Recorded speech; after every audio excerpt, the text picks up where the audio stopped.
Saudara Menteri Pertanian Andi Amran Sulaiman menyatakan sekitar 80% beras terbukti dan tidak memenuhi standar pemerintah. Mentan memastikan aparat penegak hukum atau APH bakal menindak produsen beras tersebut. Tadi bahas apa Pak Mentan? Menteri Pertanian Andi Amran Sulaiman mengatakan aparat penegak hukum atau APH bakal segera menindak produsen beras yang tidak sesuai standar.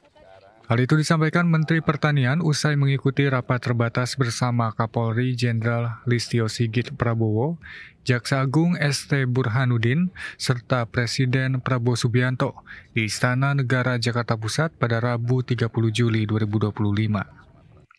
Mentan mengaku dari pemeriksaan terhadap 268 merek beras, 212 atau sekitar 80% diantaranya terbukti dioplos dan tidak memenuhi standar.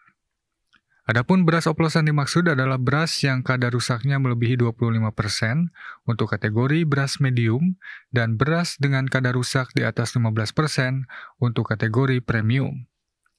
Kementan disebut bakal mengadakan rapat koordinasi terbatas untuk membahas mitigasi kasus serupa.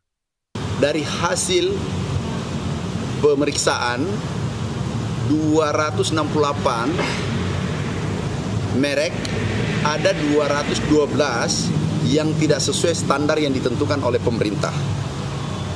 Brokennya ada yang 30, 35, 40, bahkan ada sampai 50%.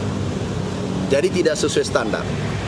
Ini mau oplos, mau apa saja namanya, yang terpenting tidak sesuai dengan regulasi pemerintah. Menteri Pertanian Andi Amran Sulaiman menyatakan temuan tersebut dilaporkan kepada Kapolri Listio Sigit Prabowo serta Jaksa Agung ST Burhanuddin saat rapat bersama Presiden Prabowo Subianto. Temuan Polri bersama Kejaksaan Agung juga menunjukkan hasil yang sama. Mentan meyakini Polri dan Kejaksaan Agung bakal menindak produsen beras yang tidak mengikuti standar pemerintah.